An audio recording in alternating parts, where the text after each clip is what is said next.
Paz a ustedes. Nuestro Padre Eterno les bendiga. Yo soy Isaac Rodríguez y esto es Escudriñando la Palabra, una serie de podcasts donde estudiaremos las Sagradas Escrituras, desde los puntos de vista históricos y arqueológicos.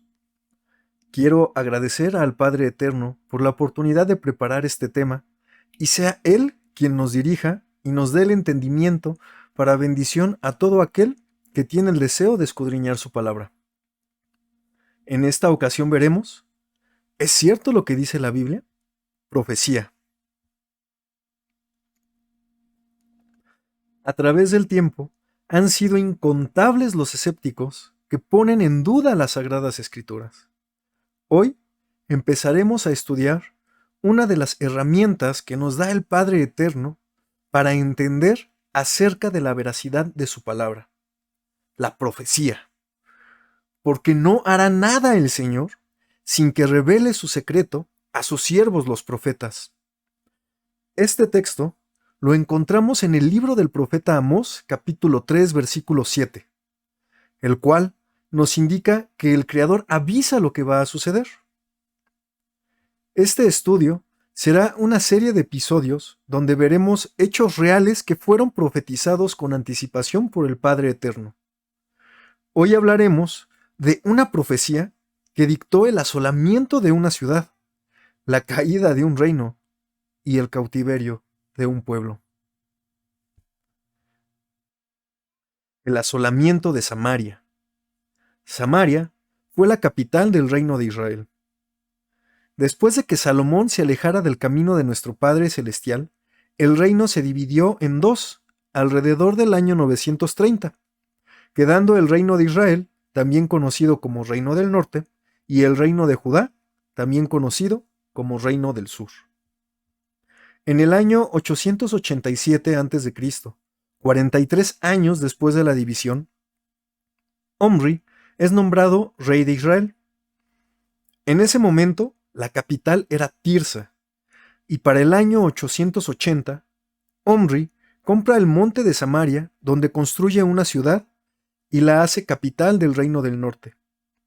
Esto es descrito en la Biblia en el primer libro de Reyes, capítulo 16, de los versículos 23 al 25, que dice: En el año 31 de Asa, rey de Judá, comenzó a reinar Omri sobre Israel, y reinó 12 años. En Tirsa reinó 6 años. Estos fueron los primeros 6 años de su reinado. Y compró el de Semer el monte de Samaria por 2 talentos de plata. 2 talentos son 68 kilos. Y edificó en el monte, y llamó el nombre de la ciudad que edificó Samaria, del nombre de Semer, señor que fue de aquel monte. Y Omri hizo lo malo ante los ojos de Jehová, e hizo peor que todos los que habían sido antes de él. Omri, al igual que todos los reyes del norte, nunca siguió las instrucciones del Creador. Siempre fue en pos de otros dioses, y como menciona la Escritura, fue peor que sus antecesores. Pero mencionamos a Omri debido a que este rey es nombrado tanto en inscripciones asirias como en palohebreas de los moabitas.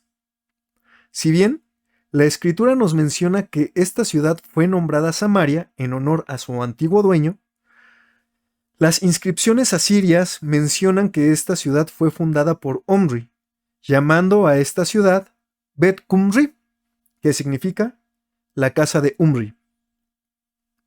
Omri es mencionado de forma literal en la estela de Mesa.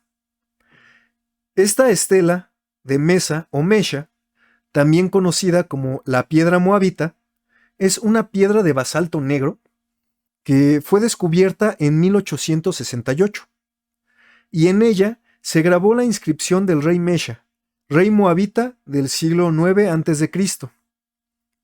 La estela tiene 34 líneas y fue escrita en alfabeto palohebreo alrededor del 850 a.C., para que quedara el registro de las victorias del rey moabita Mesha en su revuelta contra el reino de Israel.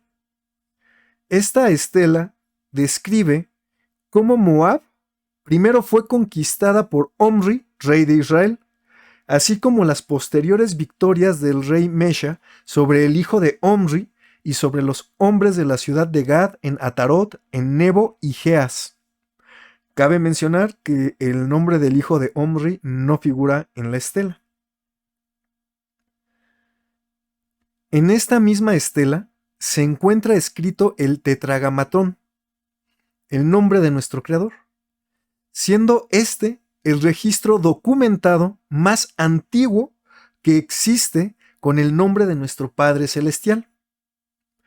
En la línea 18, el rey moabita dice: tomé de allí, de Nebo, los vasos de Yahvé y los arrastré ante Quemos.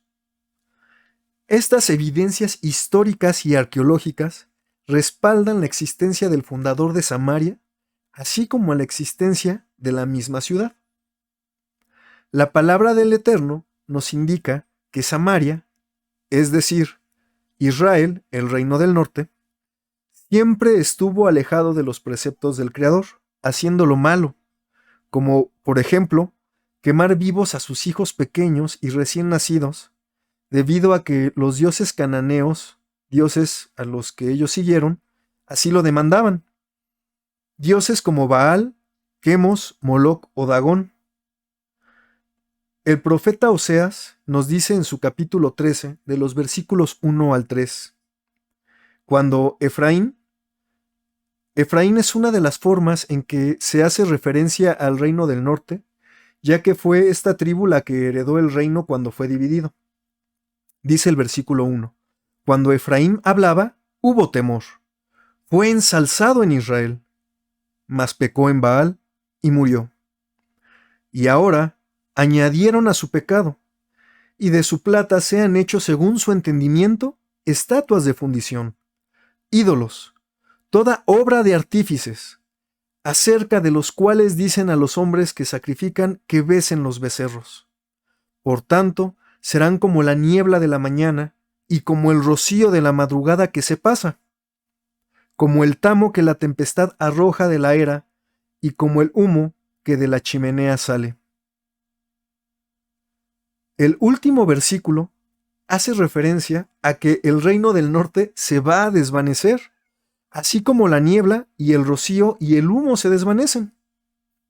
Estos textos también nos indican que el reino desaparecerá debido a que venera y sacrifica a otros dioses, y muy en específico, debido a que pecó en Baal.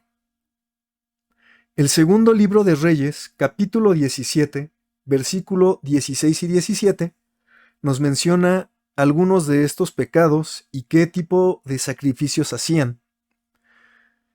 Y dejaron todos los mandamientos del Señor su Dios, e hiciéronse vaciadizos 2 becerros, y también bosques, y adoraron a todo el ejército del cielo, y sirvieron a Baal, e hicieron pasar a sus hijos y a sus hijas por fuego, y diéronse a adivinaciones y agüeros, y entregáronse a hacer lo malo en ojos de Jehová, provocándole a ira.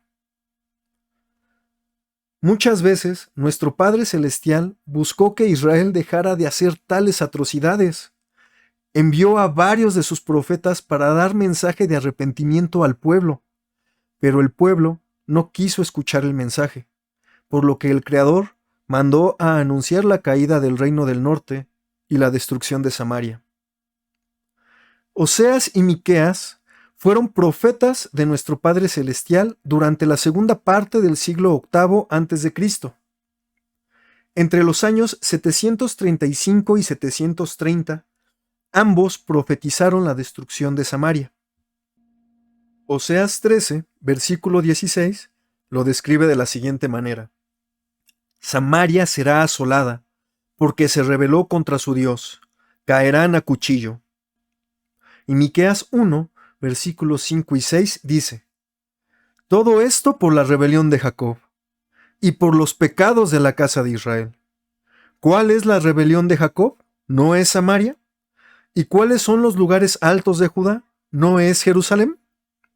Haré, pues, de Samaria montes de ruinas y tierra para plantar viñas, y derramaré sus piedras por el valle, y descubriré sus cimientos.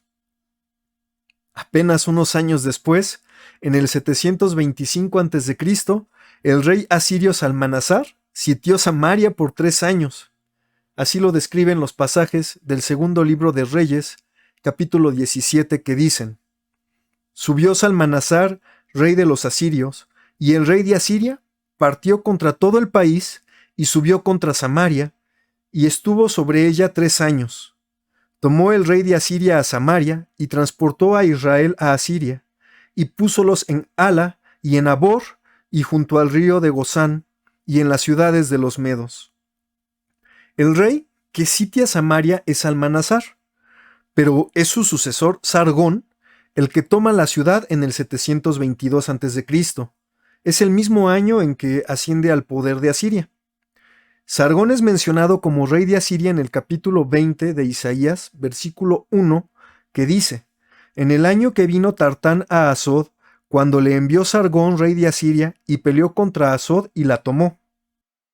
Durante siglos, la toma de Samaria, así como las fechas y nombres de los reyes asirios, fueron objeto de cuestionamiento sobre la veracidad de los textos bíblicos, debido a que el único registro que existía históricamente era el mencionado en la Biblia.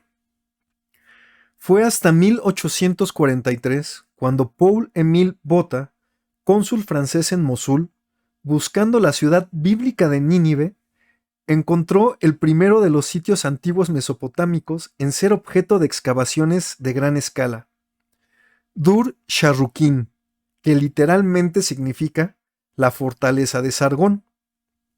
Este fue un gran hallazgo para la asiriología, pero aún más para la arqueología bíblica, ya que el primer nombre de los reyes asirios que se logró descifrar en la historia fue Sargón, y junto con el descubrimiento de la verdadera Nínive en 1847, se lograron descifrar genealogías asirias y otros datos históricos como que el antecesor de Sargón II fue Salmanasar V, su hermano.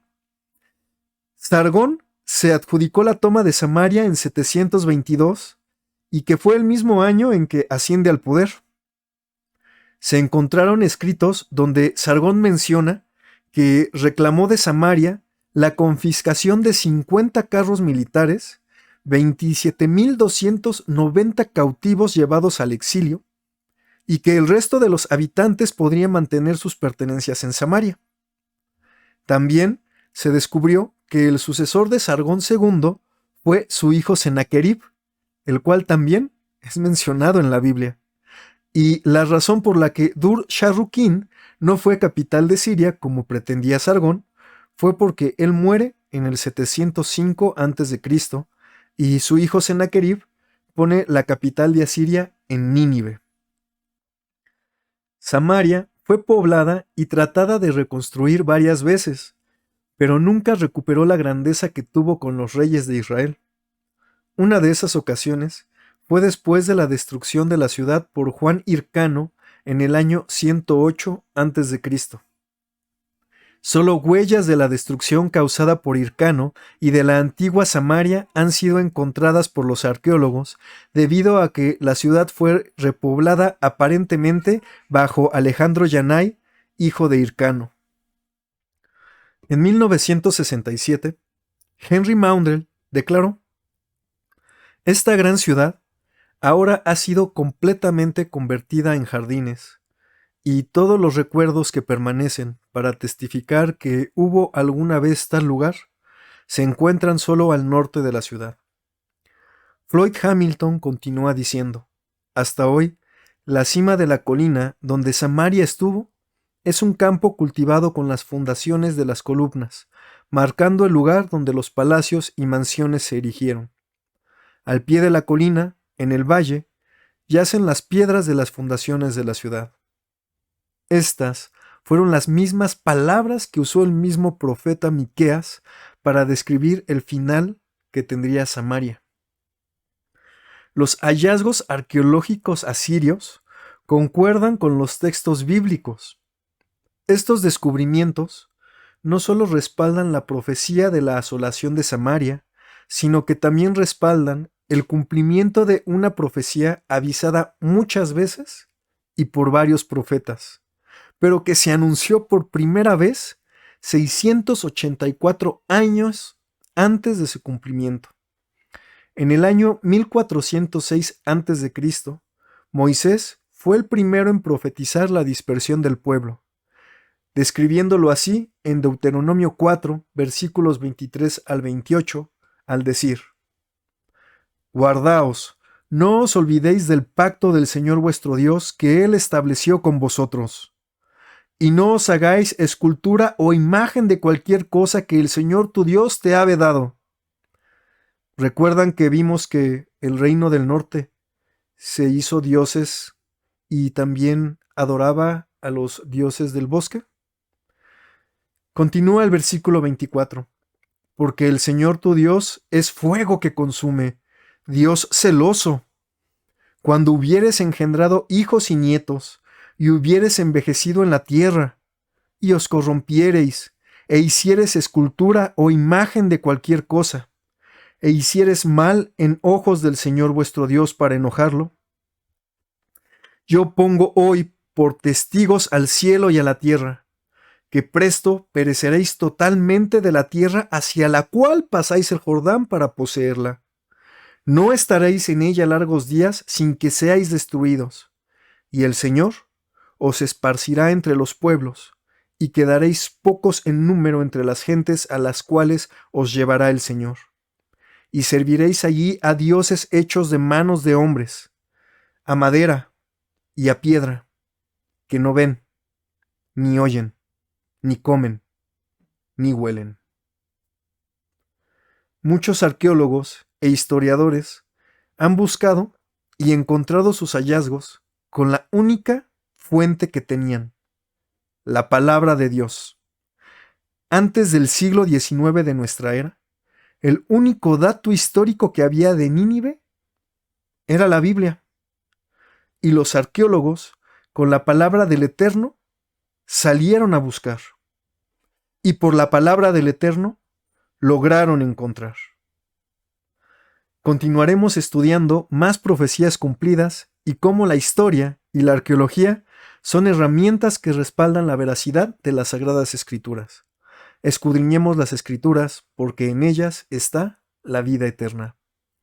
Yo soy Isaac Rodríguez y esto fue Escudriñando la Palabra. Para más episodios, síganos en nuestras redes sociales, nuestro canal de YouTube, y para los que nos escuchan a través de Anchor y Spotify, pueden ver imágenes de los estudios en nuestra cuenta de Instagram. Nos vemos o escuchamos en la siguiente emisión. Paz a ustedes y que nuestro Padre Eterno les bendiga y les guarde. Amén.